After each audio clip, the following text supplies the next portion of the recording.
House conservatives dealt a blow to Speaker Ryan's agenda last week, voting against a GOP farm bill that included major welfare reforms. The dissent has now put the immigration fight front and center in the House, dividing the Republican conference among hardliners and moderates, threatening to force a vote on DACA with Democrats.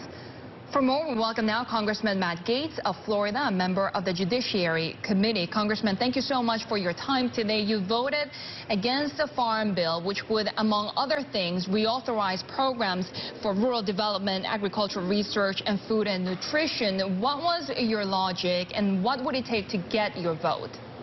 Well, I didn't vote for the Farm Bill because it wasn't conservative enough. We worked so hard to get work requirements to be applied to food stamps. That's an issue that over 80% of the American people agree with us on. But then all of the savings we got from instituting work requirements were plowed back into failed big government programs purportedly for the workforce, but that have not shown sufficient effectiveness or linkage to the industry certifications that are actually in demand in the workforce. So it's just like Washington. Every time we save a dollar with good reform, we have to spend that dollar on things that have not demonstrated that they'll improve quality of life for people. So that's why I'm hoping that we can get a more conservative farm bill and get the few votes we need to send it over to the Senate for the other things that are very good in the legislation. What are those good things? And also, would you be willing to risk a government shutdown come September 30th if you don't get those concessions? I don't think that anyone's talking about a shutdown. Obviously, there are elements of crop insurance in the Farm Bill that we like. You've mentioned a number of safety net programs that the federal government does need to and does intend to reauthorize. But, you know, if Speaker Ryan really wants to fight for a welfare reform agenda, we need to make sure that the savings that we get as a consequence of that welfare reform isn't squandered away in the vestiges of government, but instead is directed to improve quality of life for the American people and possibly improve our deficit position and our debt position that right now will choke the American economy with over $1 trillion needed each and every year to be sucked out of the private sector to fund big government. Congressman, are you concerned at all that you and some fellow conservatives there might overplay your hand and actually drive some other Republicans into the arms of the Democrats and you end up with a bill that would be much less attractive than what you have now? Well, I don't know why it would ever be a political risk for any Republican to be on the right side of an 80-20 issue.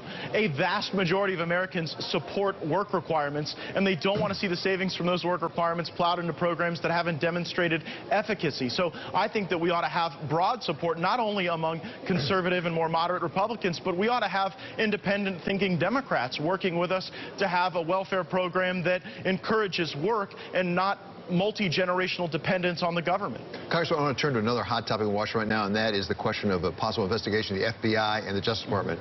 We had the president over the weekend saying that he's going to instruct the Department of Justice to do an investigation. Aren't there enough investigations going on already? And are you at all concerned that we could undermine some of our law enforcement agencies by all of the investigations, frankly, some of the things that's being said about them? Well, look, the vast majority of people in law enforcement are patriots who are working in this country and all over the world to ensure that we live in safe and free societies. But the problem with the president's tweet is that he literally directs the Department of Justice to investigate themselves.